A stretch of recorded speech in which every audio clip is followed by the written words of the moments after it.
शिक्षक भरतीमधील रिक्त पदे तात्काळ भरावी, त्याचबरोबर शिक्षक भरतीला कालमर्यादा करा अशी मागणी आम आदमी पार्टीच्या शिक्षक विभागाकडून केली गेली।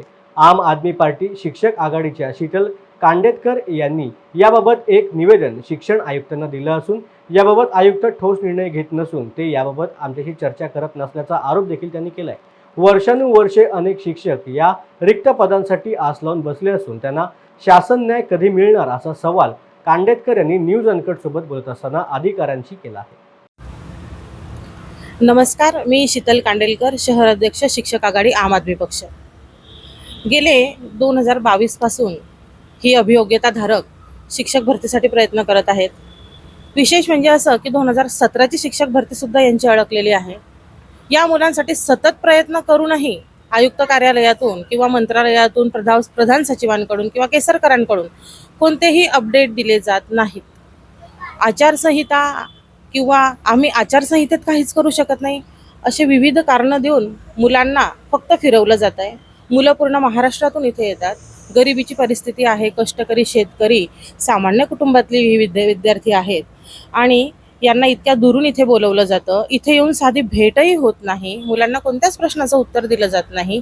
आता ही शिक्षक भरती किती दिवस असं लांबणार आहे हा मोठा प्रश्न आम्हाला आणि अभियोग्यताधारकांना पडलेला आहे। बऱ्याचशा अभियोग्यताधारक आता आत्महत्या करायला निघालेली आहेत, त्यांना रोजगार नाही आहे।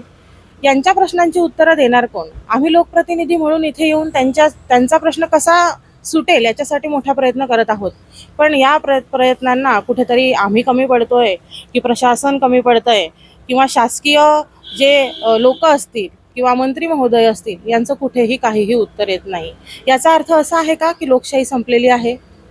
लोकशाही उरली आहे की नाही? संविधान हा विषय आपण विसरलेलो आहोत का? हा मोठा प्रश्न पडलेला आहे। आणि ही जी मुलं आहेत ही आजची तरुणाई उद्याच्या महाराष्ट्र आणि भारताचं भविष्य आहे। जर यांच्याकडे अशा प्रकारे दुर्लक्ष झालं तर कणखर महाराष्ट्र आणि कणखर भारत आपण कसा घडवणार? हा मोठा प्रश्न पडलेला आहे। ही अभियोग्यताधारक जी यांची वय आता नोकरीची उलटून गेलेली आहेत, कोणी 35 वर्षाचं आहे, कोणी 38 वर्षाचं, कोणी 40शी पार केलेली आहेत, कोणाचं लग्न झालेलं आहे, कोणाला मुलं आहेत, अशी यांच्या ज्या फॅमिलीज आहेत त्या मोठ्या चिंतेत आहेत। परत त्यांचे आईवडील मोठ्या चिंतेमध्ये आहे, मुलं त्रासलेली आहेत। रोज आम्हाला फोन येतात, अनेक गोष्टी सांगितल्या जातात, विविध त्यांच्या अडचणी सांगितल्या जातात। तर या अडचणींकडे लक्ष देणार कोण? आम्ही इथे येतोय, आमचे प्रयत्न आमच्या परीने चालू आहे। आम आदमी पक्ष पूर्ण यांच्या पाठीशी आहे।